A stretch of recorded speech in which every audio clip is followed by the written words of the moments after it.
Hello, welcome to the CinemaDraft podcast. I am your host, the creator and founder of CinemaDraft, along with your co-host, Peter Vogt. Say hello to the people, Peter. Hello, hello. Yes, we get Peter's avatar this week because some people didn't want to be caught on camera with your boy. It's all right. I've got broad shoulders. I can take it. No, actually, I think Peter's like hiding out serial killerish style or something. What's going on over there, Peter? Why can't we see you? Listen, man, I got dark lighting going on, and this is an audio podcast anyway. We both it's not exactly Ryan Gosling from The Notebook, and damn straight, yeah. And I left my Morris Chestnut goggles at home, so yeah. All right, so that's all right. We'll just jump into it, anyways. We got a lot we want to share with you today. Basically, if you're new to the podcast, which should be everyone. CinemaDraft is a new daily fantasy movie site. Think of like DraftKings meet the movies. So instead of drafting athletes from teams, you're drafting actors from movies and how they perform at the North American box office. You earn points to compete against others for cash and prizes. It's free to play, and we'll be going to beta testing very soon, which is partially why you may be watching this. And our motto is you get to play the stars and you be your own star. And we'll go into some more of that later on in the podcast. So today's podcast, with each podcast, we're gonna do a draft. In today's podcast, we are drafting our 5 favorite biopics, like biography movies about real life people, real life events, what's happened. The rules are it's basically a 2-man snake draft. I go, then he goes, and he goes, then I go, then no, actually, it's not snake draft. Then you'll be able to pick twice, huh, Peter? No, it's basically just alternating. Me, then him, then me. Actually depends on the flip of a coin. And I actually have an innovative solution at the end of the podcast on how we may bypass the coin flip in the future. So, since you got to pick first last time, Peter, those being very hospitable and charitable, I'm calling in the air. All right? Hey, I mean, you better be lucky than good, right? All right, so yeah, so in honor of Sully, we're doing 5 favorite biopics this week. I'm going to call this in the air to see who gets to draft first because I think I know which one is going to come off the board quickly if I don't get to it first. So here we go. Heads. Shoot, I dropped it. Hold on. And it is tails again. The floor is yours, Peter. Sorry, I lost you for a second there. Connection went out. But we're good. No, I flipped it in the air. I called heads. It came up tails. So you get to go first. Okay, cool. So this is not my number 1 favorite biopic, but I'm going to do this because I felt like last week we wanted to get into the game strategy a little bit, and then we kind of didn't because we were so far apart. So what I'm going to do is I'm going to take the floor out from you right out of the bat, and I'm going to say No, I can feel it. This is for sure in my top 5. This is one of the best biopics all time. Not my favorite, but number 1, Malcolm X. No, I did. No, sorry. I didn't mean to shout in your ear, listeners, but man, no, that's why I wanted to win because that was gonna be my first pick off the board. Well done, Peter. Well done, Malcolm X. All right, I'm just gonna have to sit there and take it. So, give us your rationale why Malcolm X, and why did you pick it first? Besides the fact that you knew I'd pick it.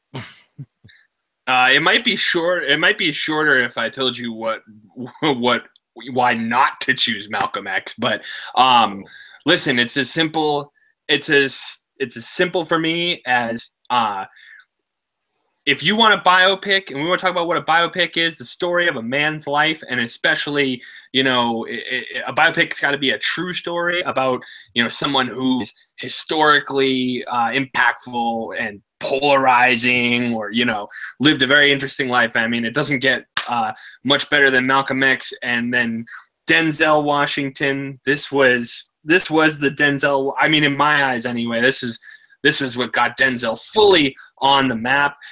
Movie is long as fuck at like 3 hours and 20 minutes or whatever it is, but it's worth every damn second. And fun. It's a journey. Well, not so.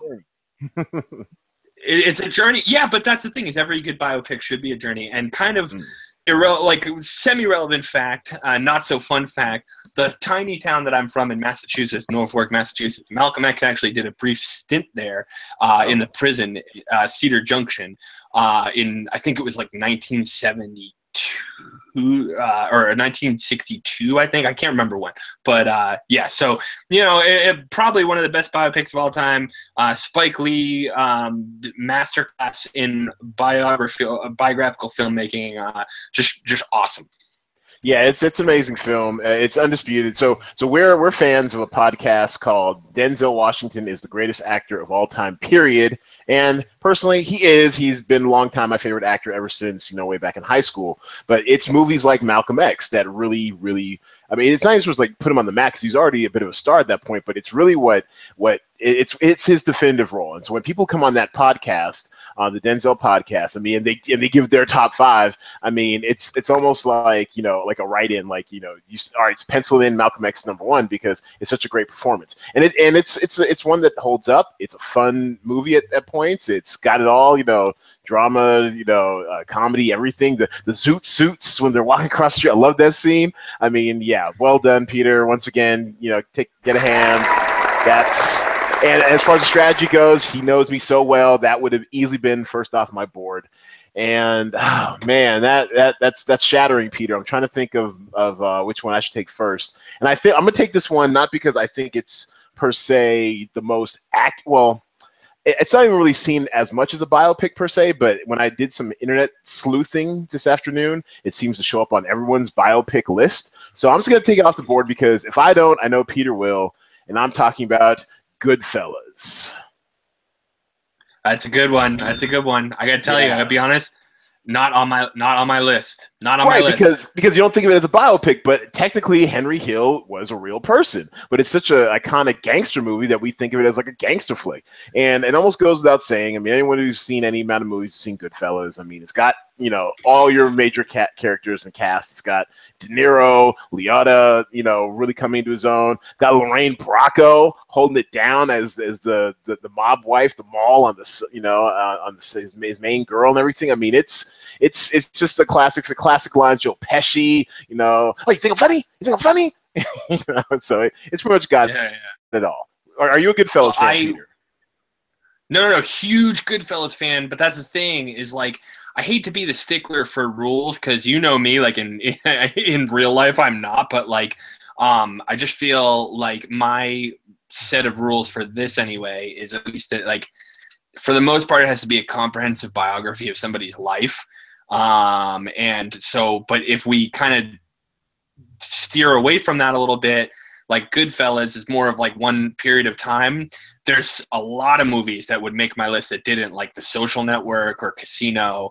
I feel like those are technically biopics. Those are on board. If you want to pick either one of those, I mean, feel free to. I mean, it is a bit of a slippery slope when it comes to biopics, like because I mean, some feel more true or reenacted than others. Like say like a Flight 93. I guess I don't know. I mean, I guess it's more like an event-based thing. But Goodfellas follows Henry Hill from like as a kid to like when he goes into hiding and witness protection. So it's really about that one man's life. It's such a fabulous, fantastical tale almost that it almost seems like too good to be true. And almost like it was something other than one man's life, but it kind of was. Yeah, no, I hear you. And like I said, I'm not trying to stick all over the rules. Like, that's a good pick. That's right, not Titanic. On my list necessarily. Sorry, I was going to wheel that bludgeon at some point. Last week, Peter chose Titanic as a romantic comedy, and I'll never stop giving him shit about it. So go ahead, Peter. Listen, context is king there. I think my picks leading up to that, but and yeah, that was a stupid pick. But like I said, I'm not stickling the rules. Goodfellas is a good pick, great movie. I mean, Joe Pesci and De Niro always great. So I mean, no arguments at all. Now that we have an expanded universe, so what would be your next pick? What comes off the board next for you?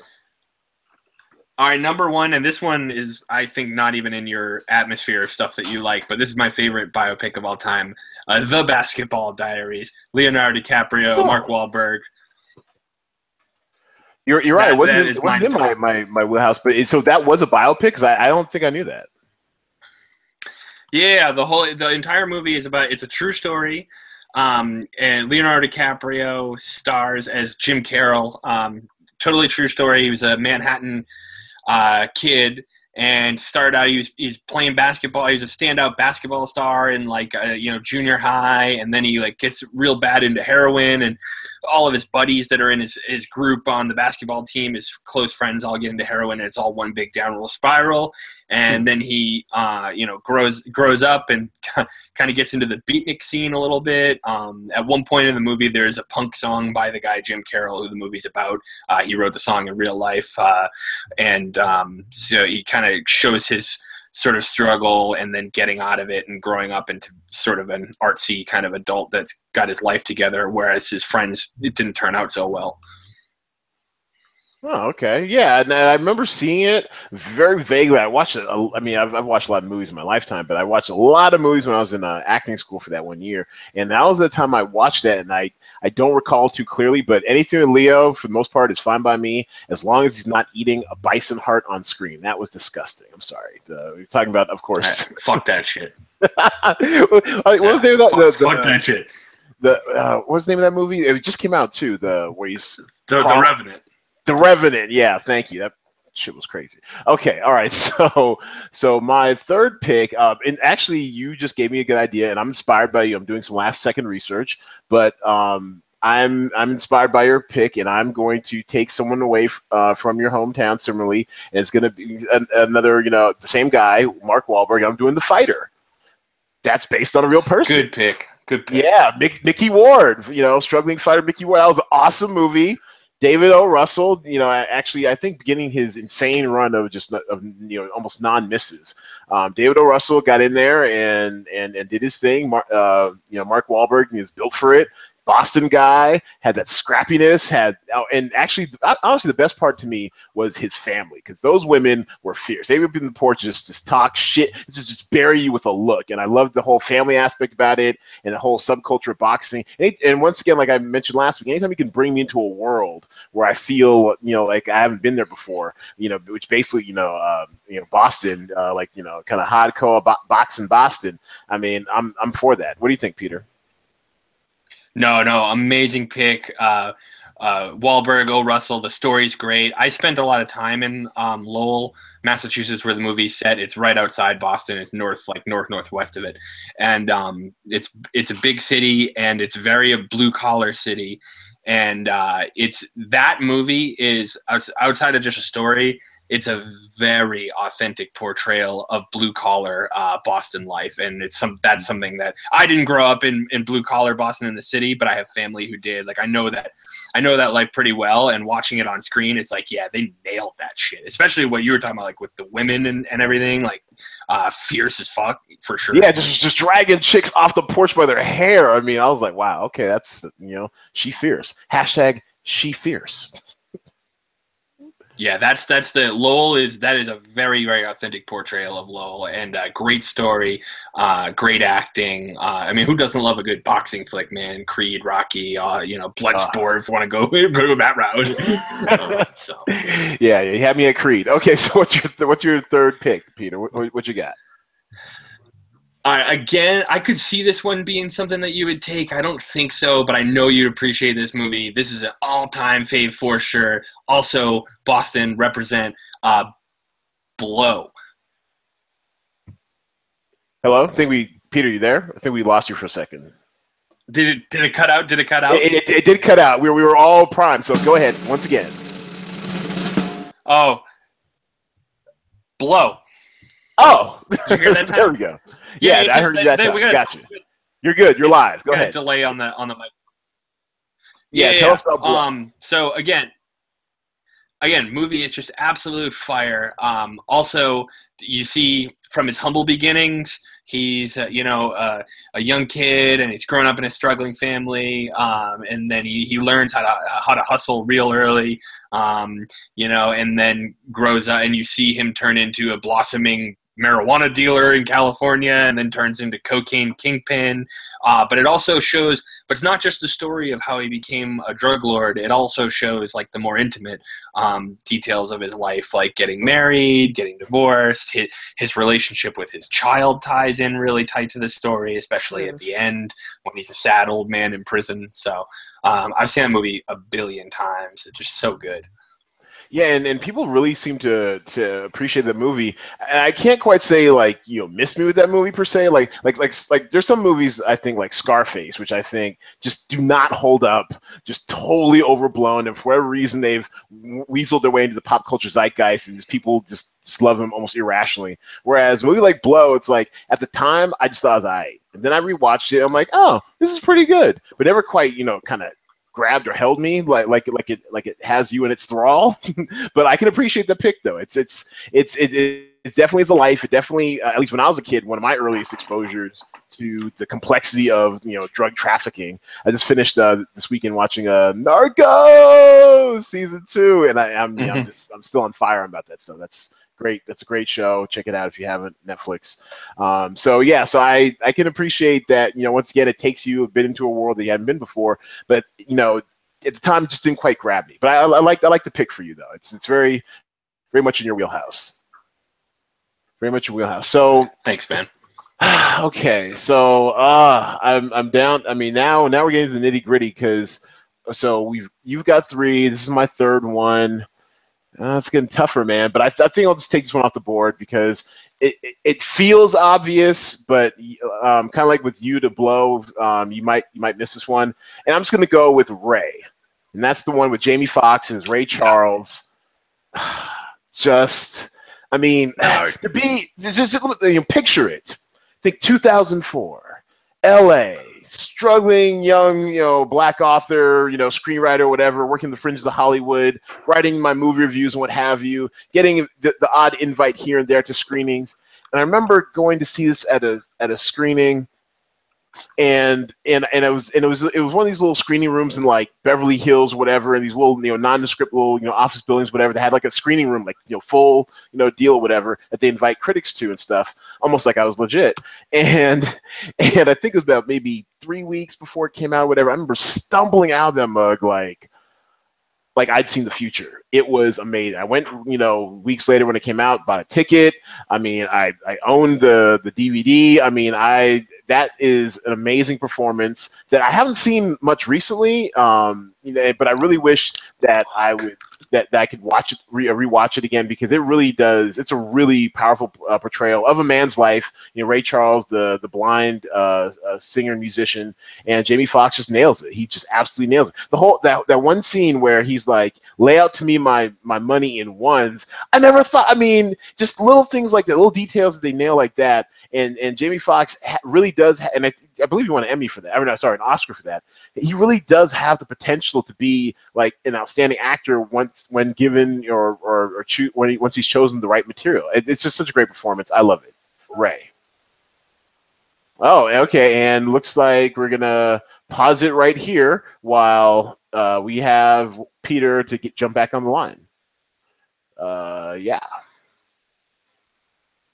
Well, while we're waiting on Peter, let me just give you some details on CinemaDraft, the actual game. Basically, it's basically fantasy sports meets the movies, and like I mentioned before, you're drafting actors from movies that are in current release. You have $100,000 in your budget in order to choose from the actors that are on our 20 film movie list, and you have to, and they're evaluated differently. So, for example, you're going to pay more for Will Smith in Suicide Squad than, say, Jay Rodriguez in Suicide Squad. You're also going to, because he's a headliner, Will Smith, you can go ahead and get 40% more points for his points when the game actually runs. So basically, there is some strategy involved. You definitely want to get as many headliners as you want into your call sheet, as well as pick movies you think will do well at the North American box office. And once again, later on the podcast, we'll go over my picks for this week that we call the shot list on who I think will perform and who I think you should avoid. All right, I think we got Peter back. Are you back, Peter? I'm back, man. We got to figure out a better way to do this podcast. So what happened? Something with the internet cut out? Yeah, the internet cut out, but I caught all of what you were saying about seeing Ray in 2004 and all that. So I got pretty much all of it. Okay, excellent. All right, then if you have any comment on it, go ahead. But otherwise, it is your pick next. Now, great pick. Great Jamie Foxx pick. I think that movie was redeeming for him in a lot of ways, in some people's eyes. I think he had done kind of some cornball flicks in the 90s and kind of had that image a little bit. And what Booty Call's a classic. What are you talking about? Yeah. All right, so next one. Next one on my list is Walk Walk the Line. Walk the Line. All right, I can see that. I enjoyed that flick. So give us your Johnny Cash tale. Man, talk about and I think kind of this Denzel had this with Malcolm X bit too. Talk about really channeling that historical figure. My God, I mean Joaquin Phoenix and Reese Witherspoon both just nailed there. I mean, it's like looking into the actual life of the person, and it just made the experience that much more enjoyable. And I love the fact that they went so far to do covers of the Johnny Cash songs, and and made a soundtrack out of Joaquin Phoenix and Reese Witherspoon doing the songs just like they were written. And I still jam that shit on Spotify sometimes. So yeah, Reese got skills. She got some pipes. Yeah, great story. Really well executed. Love the music. Love everything about that movie. All right, solid pick. We are getting down to the nitty-gritty. Is getting tougher and tougher for me to narrow these down. I've got 5 movies battling for one slot. You know what? All right, all right. Even though this doesn't exactly fall inside your. Oh, you know what? No. All right. So, we're gonna do a quick piece after on the movies that almost made the cut. But But if we're gonna adhere strictly to Peter's biopic rules, I'm gonna do Talk to Me, and that is Don Cheadle. Very little known indie, and this is another one of my movie critic screening specials where I saw it in a screening and I just came out of there just like on fire, just ready to tell the world about it. So basically, it's about one of the first ever shock jock DJs at a guy at Washington D.C. named Ralph Waldo Petey Green, and he was an ex-con and a dude from the streets, whatever. This is Don Cheadle's character. Just totally inhabits the role, whatever. And he gets hooked up with this manager who a young Chiwetel Ejiofor, 12 Years a Slave dude, but the guy I knew at the time from Dirty Pretty Things, which was fantastic, and it's just an electric role where you just don't know where it's going to go, like for real. And actually, I dragged up one of my old reviews and just trying to remember more of how I felt about the movie at the time. And it's just so scintillating about how Don Cheadle is just, I'm not even sure it's like peak Cheadleness, but it's just like his swagger is just so strong, so black, so sure, so much hustler in him, whatever, that you'd follow him anywhere. It's amazing. So yeah, that's definitely my pick. Is going to be Talk to Me, starring Don Cheadle and Chiwetel Ejiofor. And let me not forget. I'm sorry, my sisters, almost forgot. Taraji P. Henson. Oh my God, she is. You want to talk about ride or die? She is just. Her and the chemistry between her and Cheadle is so electric. I think I wrote that they're so like crazy in love with each other through hell and high water that they straddle the line between coonery and comedy with their outsized passion for each other, but it's so believable because it's held down by these two really likable actors. And anyone else you'd think, okay, this is crazy, but between these guys, it totally works. Find it on Netflix or DVD or whatever, called Talk to Me, starring Don Cheadle.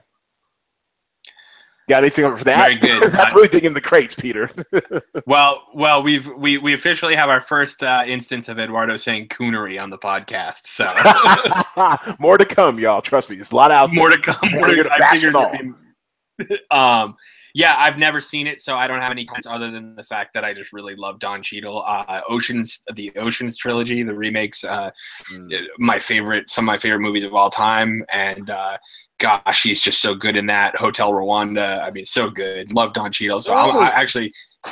How did I Yeah. not make my list? Oh man. All right. Yeah. Good point. Well played. Yeah. Yeah. I might go rent that shit tonight. So you sold me. You sold me. Actually, yeah, just a brief one about Hotel Rwanda. That joint is really good, but it also really makes me sad. So I was going to keep that moving. Actually, it's your turn, Peter. Give us your last pick. What do you got? Last one. I think you're going to notice a theme with me here now. In general, I think I might do Leonardo DiCaprio every week. Oh, you got to represent for your hometown. Yeah, no. Leonardo DiCaprio is not from Boston. Oh, I'm sorry. He's not from Boston. He's from Southern California. My bad. So, Leo, go ahead. Give me your Leo. Catch Me If You Can. Oh, well done. Well done. We gonna hit the register on that one. Yes. Yes. Yeah, man. Great movie. One of the things I love the most about movies based on true stories is when they include a person from the true story in the movie. And actually, the real life Frank Abagnale, who Leonardo DiCaprio plays, is the police officer in France who arrests him, which I love. God, I don't know. I will say I'll cop to the fact that I don't know how much that story is 100% accurate and what's played up for the movies. But man, what a fascinating story! Like he just was able to con everybody into thinking he was anything. And what's funny too is how good of a time capsule movie that is. I remember watching it with my grandmother, and they had all those scenes with him as a Pan Am pilot, and he's walking down the street in New York City, and everybody's kind of looking at him like he's a rock star. And I was like, was it really like this back then? Like when airplane pilots were like rock stars? And she was like, oh yeah, definitely Pan Am pilot in like the 50s. Forget about it, Crushing like the 27 Yankees. Yeah, and oh god, just littered with Yankees references. Gross in that movie. Yeah, I love that movie so much, and all like the main. So Tom Hanks, Leonardo DiCaprio, and Christopher Walken, masterclass performances. God, Christopher Walken is so good in that movie as his dad, and he knows his son's full of shit, but he'll never come out and say it, and and Tom Hanks. All three of those characters are really have a lot of dynamic to them. Like Tom Hanks is like relentlessly pursuing Leonardo DiCaprio as the FBI agent. But at the same time, there's all that whole side to him where it's like, he feels bad for him, and he almost doesn't want to do it because he feels bad. Like when he finally finds out what his deal is and everything, he's like, man, this is just a sad, lonely little man who just happens to be really good at ripping people off with money. And yeah, so God, great movie for sure. Yeah, no, we like that. That deserves a little bit of fanfare. We like that, and I agree with pretty much everything you said. Catch Me If You Can is a classic, and I own that too. I used to own a lot of DVDs and VHSs until I finally embraced my inner cloud back in, I think, 2008, because I just moved too much to keep carrying all these damn CDs, DVDs, and tapes. I've been strictly digital ever since. And I'm pretty sure some of you guys who are under the age of 30 probably don't even know what VHS is, but it's all good. We'll keep it moving. And so I'm going to give an inordinate amount of build-up to the final pick in our 5 favorite biopics segment. Are you ready for it? Shattered Glass. Wow, left field. You. Yeah. Now, have you even heard of the movie, Peter? I'd be impressed if you even heard of the movie. I have heard of the movie. It's. But you haven't seen it though, because if you'd seen it, it'd be on your list. I haven't seen it. I know it's Chloe Sevigny was who I remembered right off the bat. Oh wow! And I just pulled it up now on the computer, and I'm looking at it, and I definitely have not seen this movie. She might be in that. She might be one of the reporters in the room. So basically, it's about now this is truly like a bio. Well, I would say it's okay. You know what? It is. I guess it is a little bit more event based, but we do follow this guy throughout his life over this period of time. And basically, it's about Jason. No, oops, sorry. Ooh, almost gave the other guy.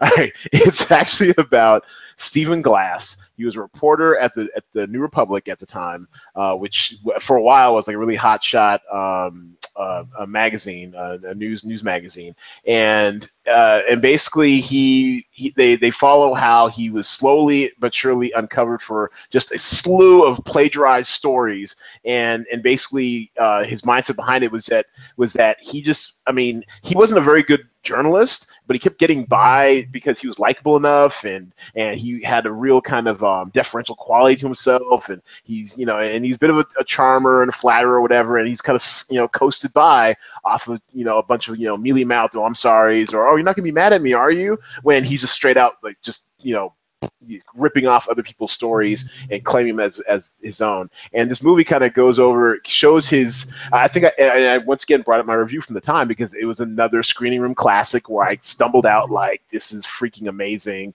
I can't wait to tell everybody to see it, and like 5 people saw it. But basically I remember writing about how he just is so like, he's just so likable to an extent to people that it allows them to get away with bad things. I think it kind of speaks to a quality inside people, how we innately want to give people the benefit of the doubt. Like, we want to believe people, and he kind of plays upon that just to do crap work until as I wrote, it's like watching a train wreck in Matrix bullet time motion. Because his lies slowly begin to unravel, and you get to see who this person really is. And at the end of it, you really don't know who this guy is because he's been lying to so many people, including himself. You have no idea who he is. So I would say, I mean, not saying it's very much, it is peak Hayden Christensen because he doesn't have much of peak to speak of. But it was a great performance that was totally overlooked. Great direction by first-time director and longtime writer at the time, Billy Ray. Who's gone to write some other really good stuff, and I highly recommend it. Shattered Glass. That's cool, man. I've never seen it. You went full art school film snobbery on me just now, but I will say that crates, son. Digging in the crates. You for sure dug in the crate and picked a safe spot to do it at number 5. I will say this, it just so happens, incidentally, that followed Catch Me If You Can perfectly. I mean, it sounds kind of right along those, a little maybe darker. I think Catch Me If You Can is kind of playful, but... And I think Catch Me If You Can was like, what, 2002, 2003? Because Shattered Glass is 2003, yeah. So it seems like same genre, same area. So okay. Well, that's a great way to wrap up that segment. We're going to slide you into the shot list, which is basically, all the actors you'll need to win and pick the winning call sheet on CinemaDraft. We are holding semi-open testing. We still have a lot of bugs, so feel free to check us out at cinemadraft.co if you see this weekend. And you get to play for free and see how you test your box office smarts against those of everyone else. So the first part of the shot list is what I call the A-list. And these are actors you will want on your call sheet. These are based off of CinemaDraft values you'll be able to find on the site in the talent pool when you create a call sheet. And first out the gate, I would say is, of course, Tom Hanks in Sully, which inspired this podcast today. He is a little pricey. Sully is a new movie. It's got a lot of marketing out. It dovetails in with 9/11, the anniversary of 9/11. So there's probably going to be a lot of New York, rah-rah going on around that movie because Sully is being portrayed as a real American hero. And at $15,500, I mean, it's almost a fifth of your budget, but well worth the investment. Also, he's a headliner, so don't forget you'll be getting 40% bonus points on top of that. If you want a little bit of savings, maybe you might swap out Aaron Eckhart instead because he's in at $14,600. But you definitely want you a headliner from Sully in there, as I predict it'll get at least 20 to 25 million this weekend. Also, for the A-list, you want Morris Chestnut on When the Bow Breaks. Now, I mean, this is a kind of intriguing movie. I'm not very much of like a thriller guy per se, but this one seems kind of like a psychosexual thriller. It's from Screen Gems. I mean, I don't have it up in front of me, but I bet my bottom dollar Will Packer's behind it. So Will Packer pumps out the hits for communities of color, and it's going to fly under the radar of most people. Will probably be lightly owned this weekend, so you might be able to make up some ground by getting Morris Chestnut as a headliner, or Regina Hall for only $100 less, I believe, with When the Bow Breaks at $9,700. Co-starring, which is your second best values. Now this one took me by surprise. And Peter, I think I even IM'd you like, oh my God, you see this? And I'm talking about the platform release. It was only on 362 screens last weekend. We're expecting less than 500, so it'll still be in that platform release category for you. But No Manches Frida. Have you ever heard of that movie or anyone in it, Peter? No, I assume it's about Frida Kahlo, right? I honestly don't know, and I couldn't tell you. And honestly, I don't care. It was a bargain when it came in last weekend, and I totally missed it. We all whiffed on it, but looks like you get a second stab at listing for your platform release as part of constructing your call sheet. I'm not sure if I mentioned this before. You need to have at least one actor from all three release types: wide release movie, 2,000 screens or up; limited release movie, which is between 501 and 1,999 screens, and then platform, which is the smallest level, which is anywhere from 0 to 500 screens. You have at least one actor from each category, 10 actors total, keeping it under budget, 100,000. I know it's a lot to keep track of, but if you're needing a platform release movie this weekend, I would definitely draft any one of the actors, and I am not familiar with any of their work. I grabbed two headliners. You probably, you might be able to afford them. Omar Chaparro would be my pick. They're all priced the same in that movie because sadly I'm not aware of any of these actors. But yeah, they came out the box with 3.7 million last weekend. Now at our special CinemaDraft scoring, where you get 1 point for every 100,000 in the platform release category, they scored 37 points last weekend. So even if they got half of that, that is actually decent value, even at an advanced 9,500, which I'm pretty sure is going to dominate its release category this weekend. Also co-starring, I would choose Kate Beckinsale in The Disappointments Room. I don't know much about this, but it does seem to be on that thriller kind of horror side. And Peter, as our resident horror expert, have you heard anything about this movie, The Disappointment Room?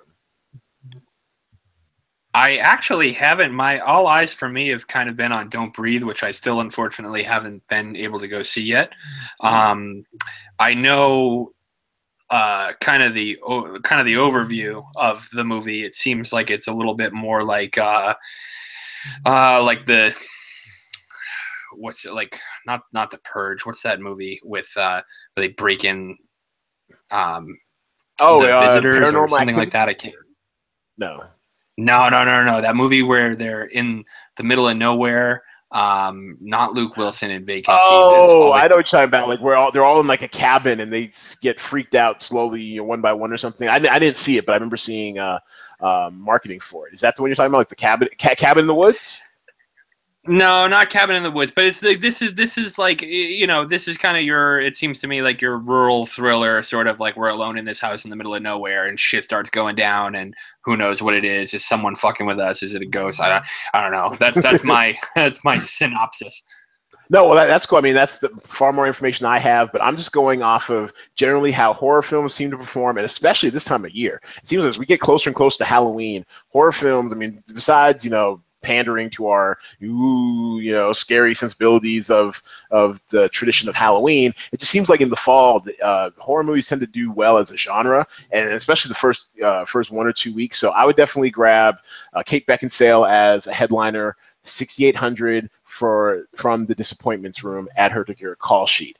Now the last part of the shot list is what I call the cutting room floor. So basically it's skip these losers, drop these zeros, get with the previous heroes, and I'd basically say any actor from Morgan. God, what a flop. That came out with only about 2 million, 2.1 million or whatever over an extended Labor Day weekend. So as for a widescreen release, it's just a dog with fleas. I wouldn't touch it with a 10-foot call sheet.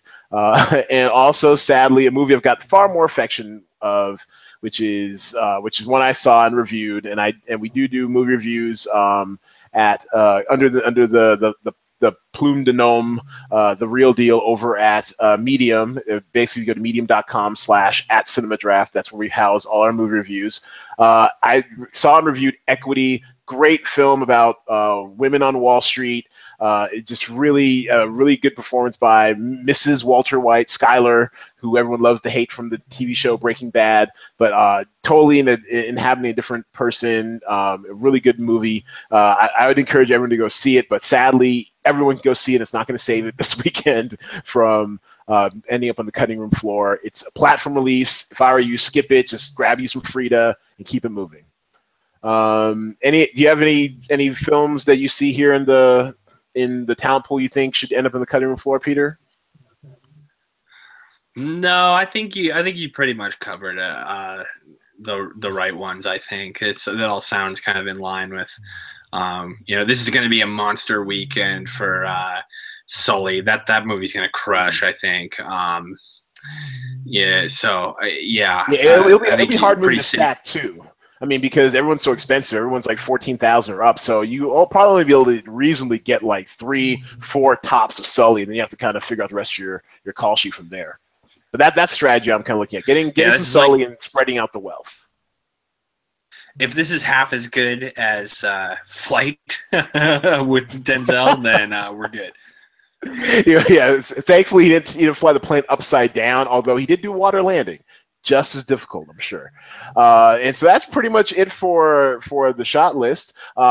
In beginning our wrap up, I want to introduce a segment I'm going to call the Weekly Wager. Now, to keep the spark alive between Peter and I as we compete on our fledgling site, CinemaDraft, which is daily fantasy movies, I'm actually introducing a weekly wager where where based on how we perform in the main game, which we're calling the feature presentation, it's the weekend-long tournament that starts from Thursday night, theater counts lock at 6 p.m., so you know exactly what release type everyone will be in, and then the game actually starts at 10 p.m. From 10 p.m. Thursday all the way till the final posting of the results at 3 p.m. on Monday. That's what we call the feature presentation.